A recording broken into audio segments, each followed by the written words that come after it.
Try to initiate release sequencer. On my mark. 5. We're on express elevator to hell. Going down. 2. 1. Mark.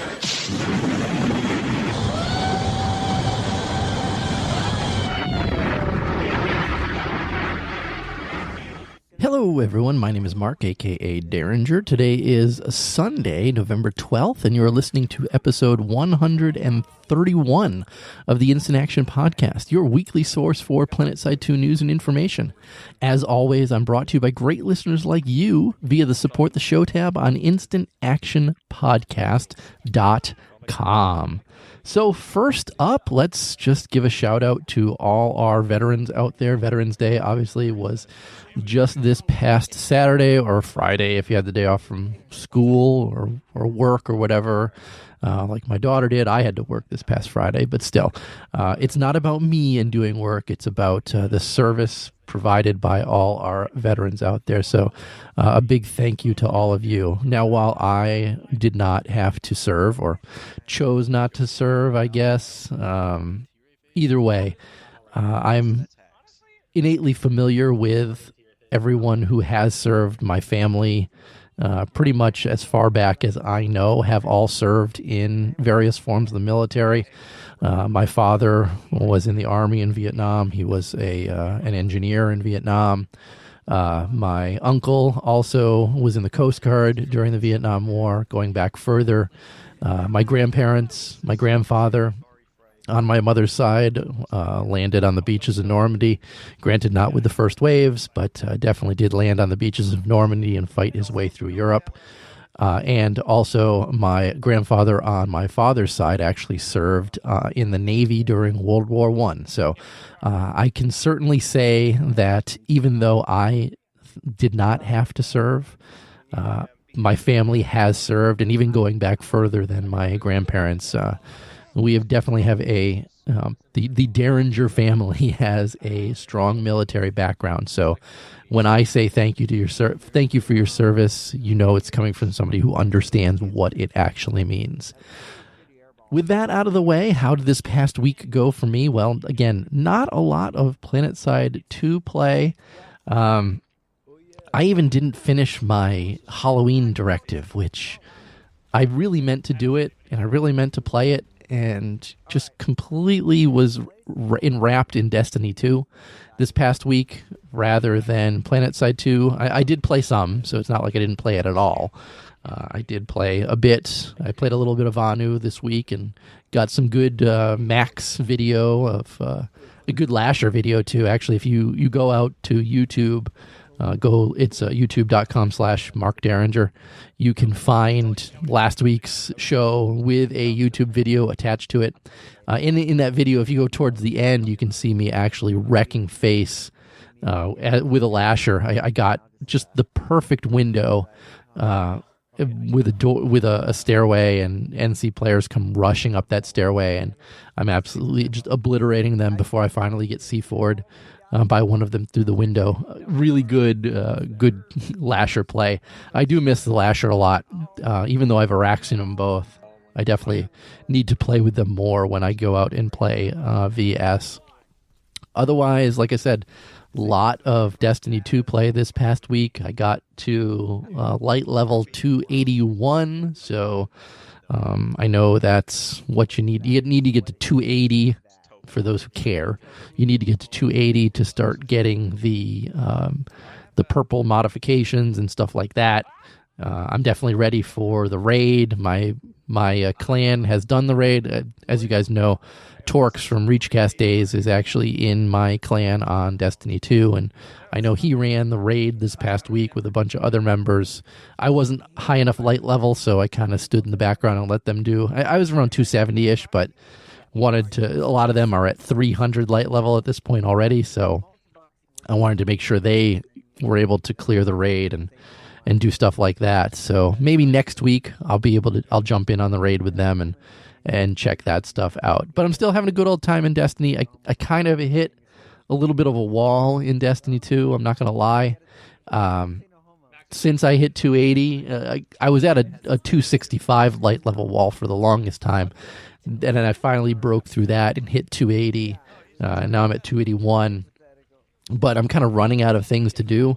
There's only so many times you can do strikes and so many times you can do public events and things like that. I think I'm almost at the point where I'm going to start a separate character. I think I'll probably go down the hunter path at this point. But also something that I mentioned on last week's show, my friend Josh, who plays Planetside 2, said that he was definitely looking at Star Wars Battlefront 2, and I know that comes out this week. I might have to get together with him and see what his thoughts on that are and maybe play a little bit of that to give you guys some thoughts and opinions regarding that game as well as it compares and contrasts to Planetside 2. But I'm sure you've come and listened to enough about my stuff this week. You're here for Planetside 2 news. So what's actually in store for this week's show? Well, first we got to talk about a little bit more Anniversary Bundle revelations from Rell, followed by a recent YouTube video from Serious Gaming that I want to talk about. It's covering Warframe versus Planetside 2, and there's a lot of interesting stuff in there I want to talk about. And then finally, a talk about reasons why players are leaving the game.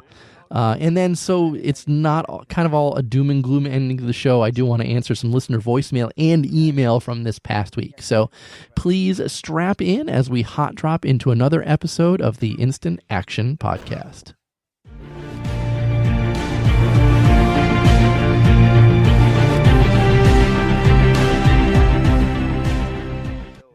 All right, as I said, first up this week, let's talk a little bit more about the 5th anniversary bundle. Obviously, we do not know officially what is going to be in this. We've only gotten some hints and things like that on what we might be seeing.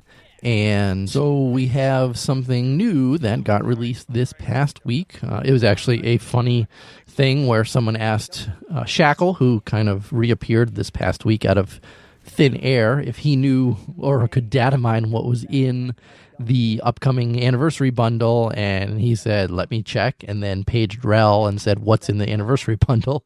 And all Rell did was reply with a period, and the inside that was a link to a new picture. And within that new picture, we now saw a new conglomerate infiltrator in some blue and yellow camo with a helmet we haven't really seen before. But the biggest thing was it looks like that he is holding the AF-18 Stalker. And this is a gold-ish variant, much like the Lynx that we saw in the previous confirmed anniversary bundle weapon from Rell.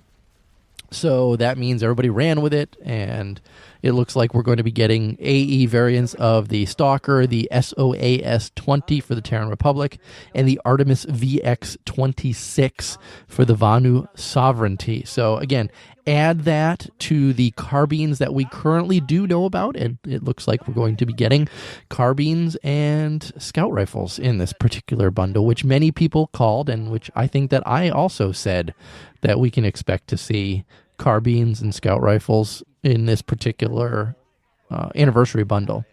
Now I just wish we knew the rest of the anniversary bundle, and I can guarantee that once I release this show, next week, we're going to have all the anniversary bundle, and I'm going to be saying to myself, what the hell?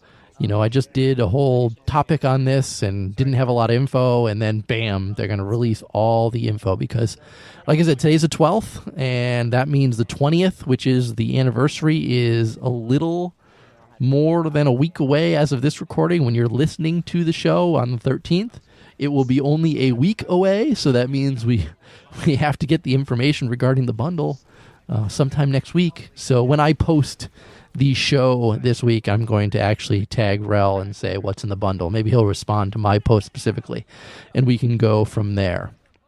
So that was the only new news regarding the bundle. So take that with what we know for the bundle itself. I still expect to get things like a 6-month heroic boost, which we seem to always get, and I also expect a decal at least, a 5th anniversary decal, most likely with the Planetside 2 logo and maybe 5 stars or something like that.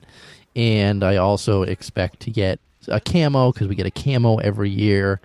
I would also expect kind of in this go around, since we haven't seen a lot, but I wouldn't be surprised if we see some sort of AE vehicle weapon, maybe a secondary, like the AV secondaries for main battle tanks, like maybe like the Mjolnir, the Aphelion, and the Gatekeeper. I wouldn't be surprised if we see something like that. I'm not saying that we will, but the way it's going at this point, we don't have anything like that as an AE variant, so I wouldn't be surprised if perhaps we see something like that. But again, I could be completely wrong. Either way, I will make sure to ping Rell, like I said, when I post this on Reddit, and let's see if he makes a reply to me. But either way, we are going to find out what's in the 5th anniversary bundle this next week. And with that, let's move on to our second topic this week.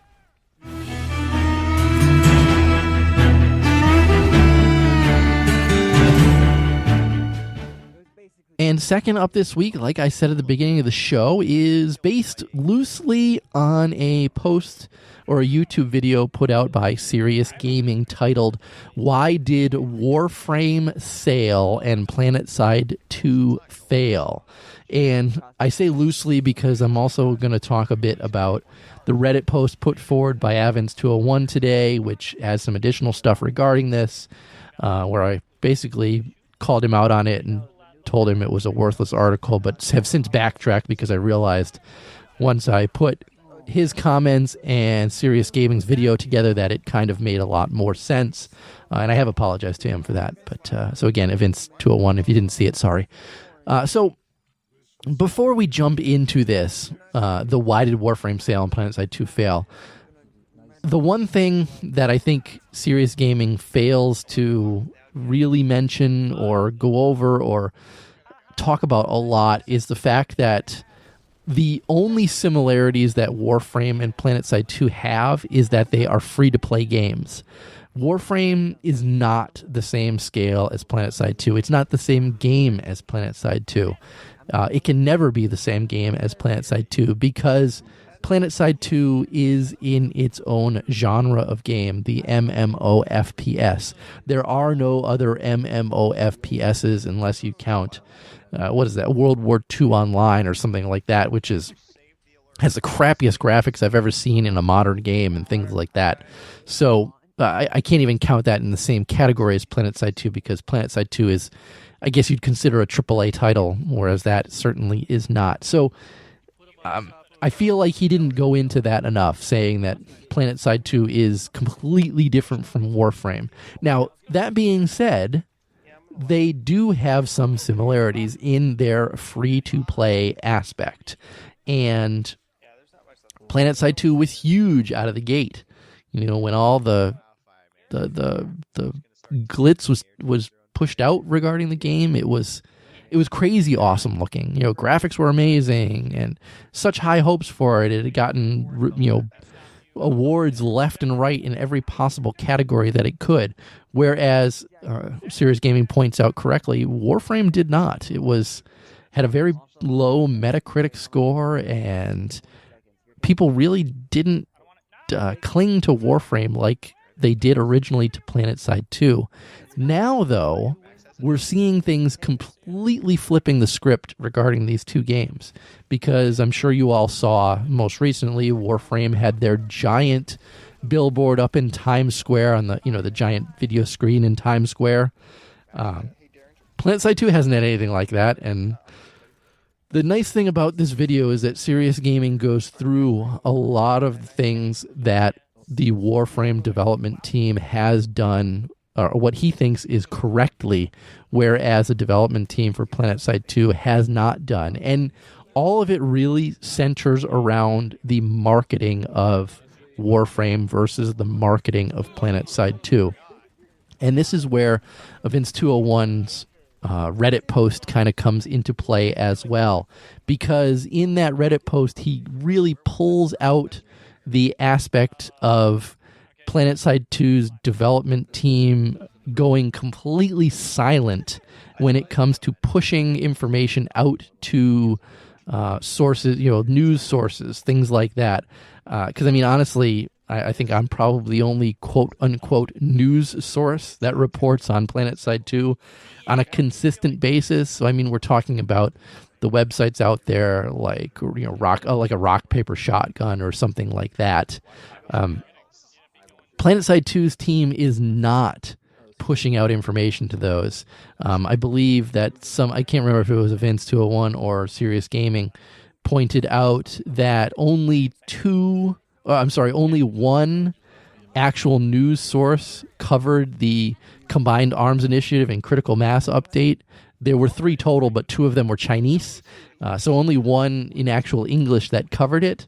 So clearly they had to be looking for that information. It wasn't that the dev team for Planetside 2 or the community manager team for Planetside 2 sent that information out to their various news sources.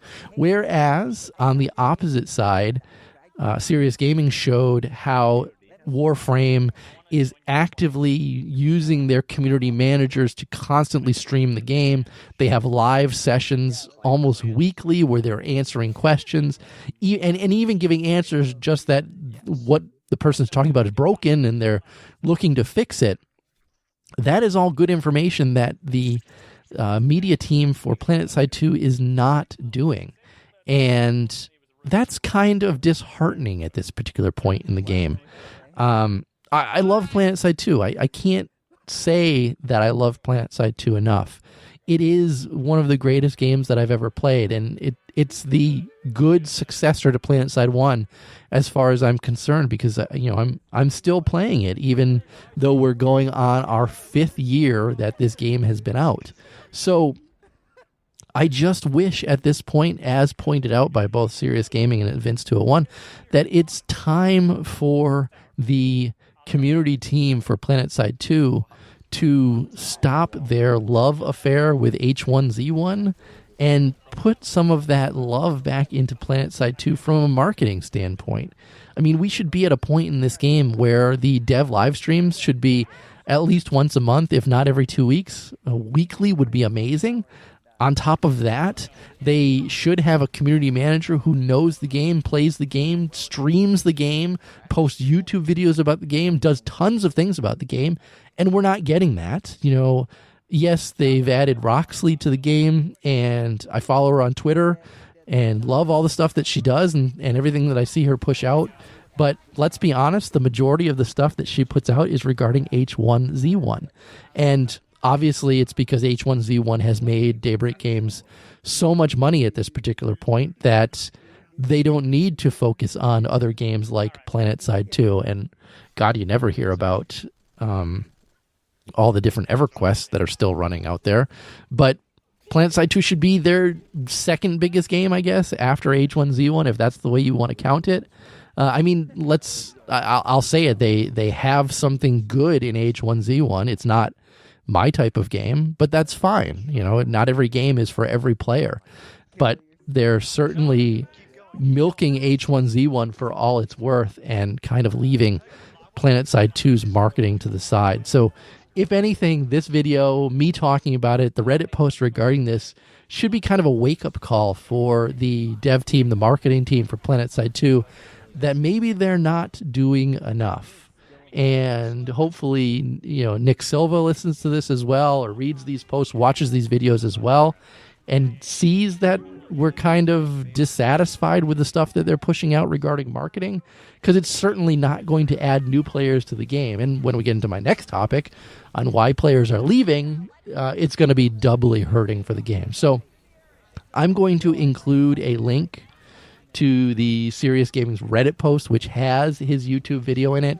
It's a 20-minute YouTube video. Maybe that's too much for you to sit through, but I sat through it because he covers a ton of good points regarding Planetside 2 and how it's failing the community right now because it's not doing a good job marketing the game.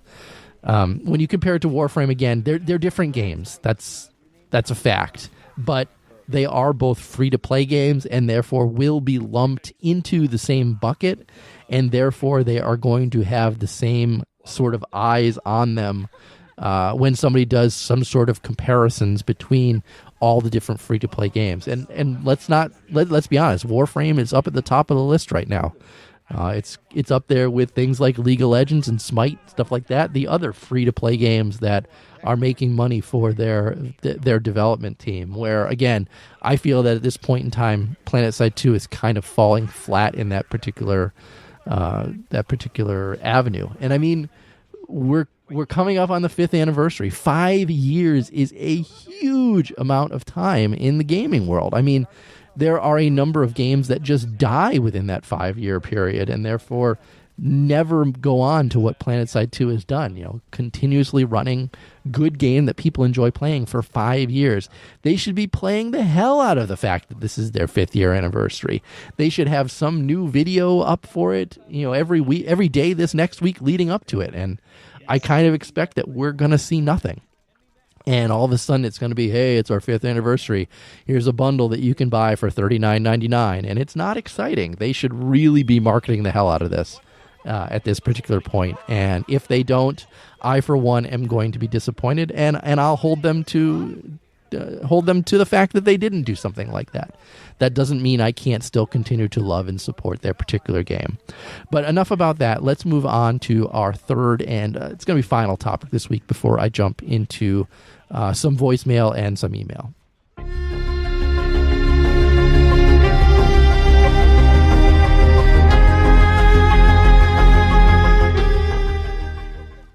All right, topic number 3 this week is regarding a Reddit post that I saw written by someone named Sterncraft, Miller Player. He wrote that, or the title for his Reddit post is called "Lost Me as a Player Until the Implant System is Fixed."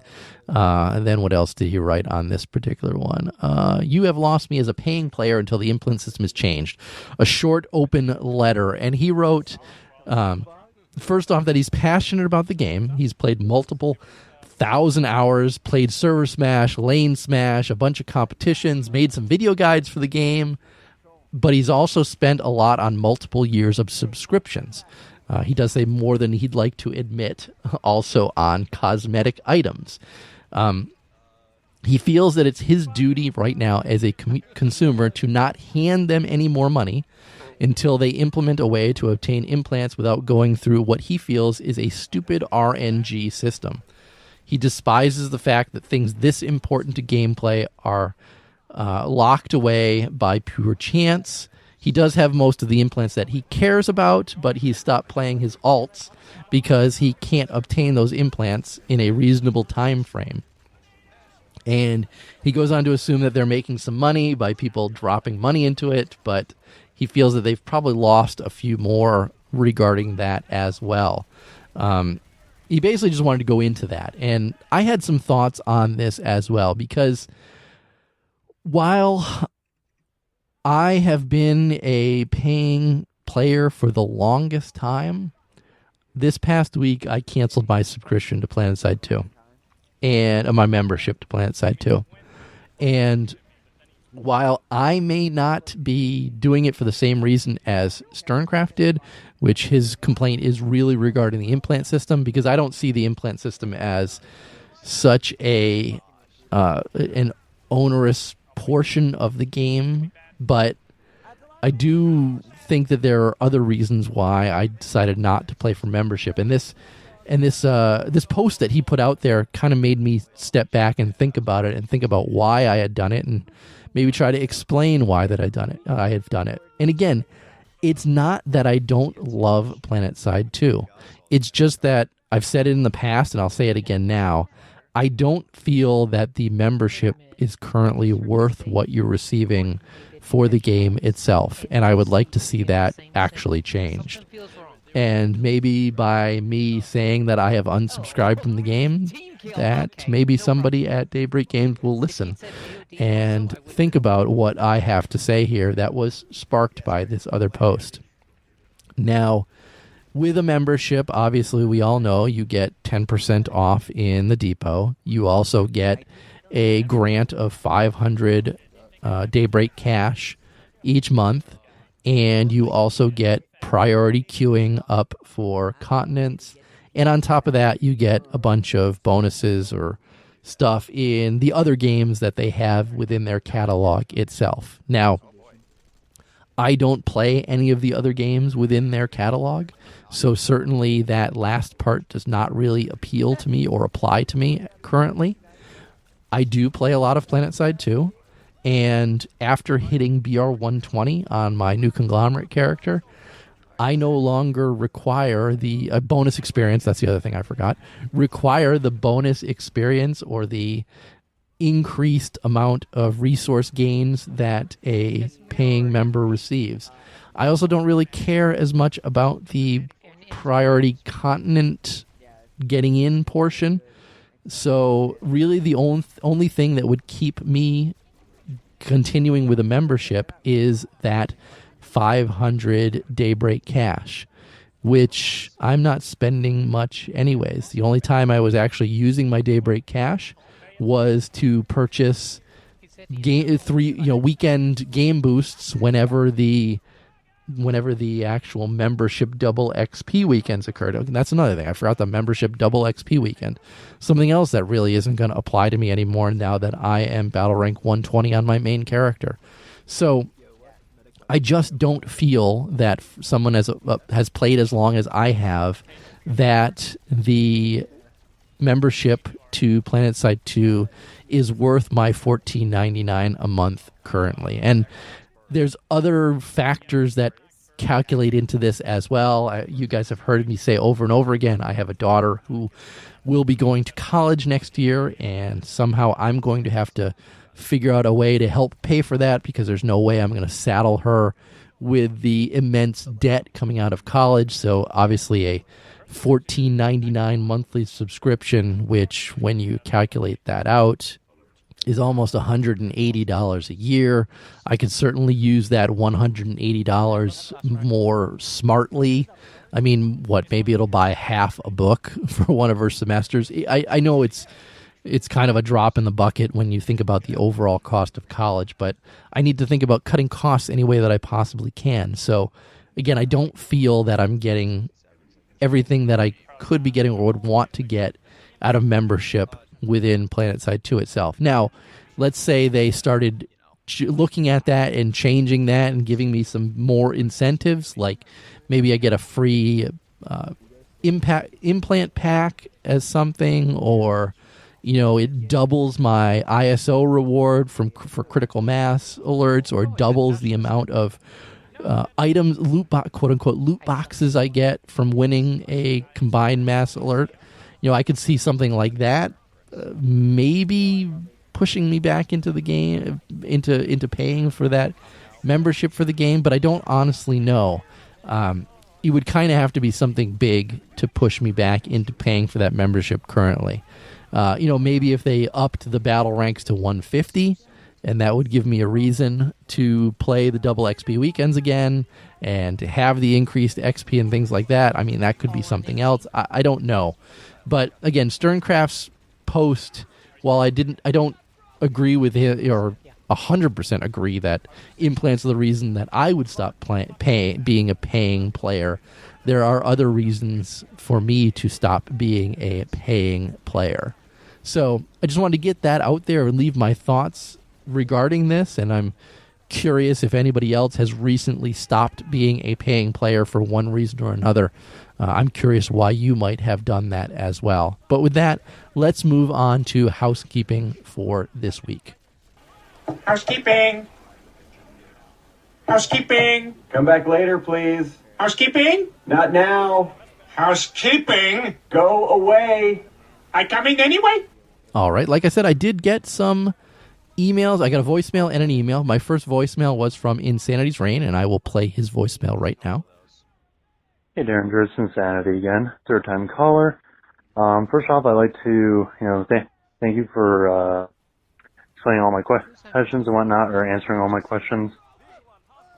I understand that you recently made the change to from NC to VS because you hit battle rank 120. I was wondering if it would be possible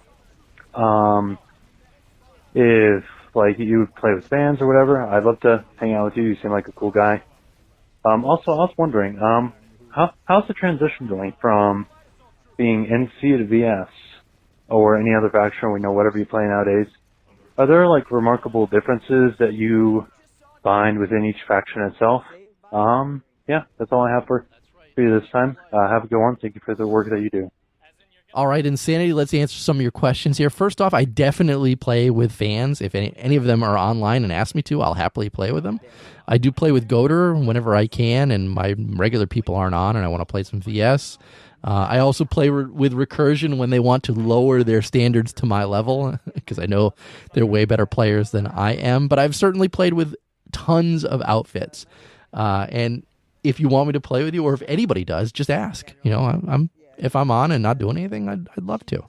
Next, you asked, why I switched to VS, or what appealed to me switching to VS. But I guess I gotta kind of clarify that first for you. It's not that I've switched 100% to VS.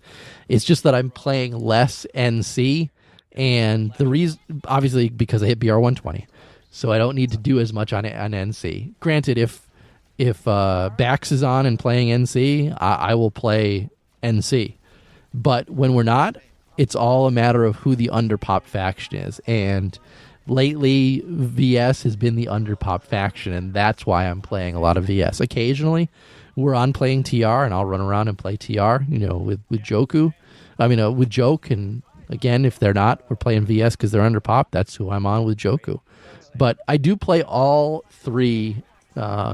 I want to say equally, but certainly TR less than the others. But that's just because right now on Emerald, TR seems to be the overpop faction. If they were to become underpopped at some point, I'm sure I would end up playing that one more. VS does appeal to me, though. When I started playing Planetside 2, I don't know how long back you've listened. I started playing Terran Republic, and then when we were doing the Reachcast show, I switched over to VS because none of the other hosts were playing VS. Nox was playing NC, Torx was playing TR, and I was playing TR, and I said, I'll go play VS so we can have somebody talk about all three factions. So I played a lot of VS, and then when they both stopped really playing, I gravitated towards NC and Black Arrows because I met a bunch of them at SOE Live and played with them in game and had a good time and joined them. So that's how I got into NC. And then, again, now VS and TR, now that I've maxed NC. So, again, I just want to clarify how I got to actually where I am right now. But I do appreciate that voicemail. Next, I got an email from Hybrid TR, and he wrote, "Hi, Mark. Thanks for the great podcast. I'd like to share some of my own ideas and UI tweaks and updates. I'd like to see the tab screen show things such as revive, heal, resupply ribbons earned in the current session, as well as progress until the next ribbon. Even throw in things like tank or air superiority ribbons and total cordium harvested for the vehicle players out there. I'd like to see the infantry primary weapon screen sorted by type instead of just alphabetically. The friends list could have a small faction icon next to the player's name. I would also like for players to be able to set a broadcast message that would show up next to their name on other players' friends lists. I'd like to be able to toggle nameplates for friendly players, people on my friends list, and squad platoon mates. Keep up the good work, Hybrid TR." Thanks again for the email, Hybrid TR. I agree with everything that you wrote in there. There's so many UI tweaks and updates that they could do for the game right now that it's insane. I do love the friends list faction icon one. That doesn't seem like a tough thing to do either. Maybe we can get that. The broadcast message would be cool too. And I'm definitely all for toggling nameplates and giving me as many options as you can on which ones I can and can't toggle. I think people on the friends list one, that would be awesome. So I just see my friends when I'm out there. But again, I appreciate that email and thank you very much. So that is actually going to be it for this week's show, though. But how can you get in touch with me or the show? As always, visit my website, www.instantactionpodcast.com. Send me an email like Hybrid TR did, instantactionshow@gmail.com. Call me and leave me a voicemail like Insanity's Rain did, 347-4VM-4PS2, or the number is 347-486-4772. Catch me on Twitter. The show's Twitter is @InstActPodcast, or my personal Twitter is @TheDerringer. So in closing, if you've enjoyed the show, please leave me a review on your podcast listening avenue of choice, whether it's iTunes, Stitcher, Google Play, or anywhere else. Also, feel free to tell your friends and outfit mates about the show. And finally, thanks for listening, and keep spamming that join combat formerly known as Instant Action Button.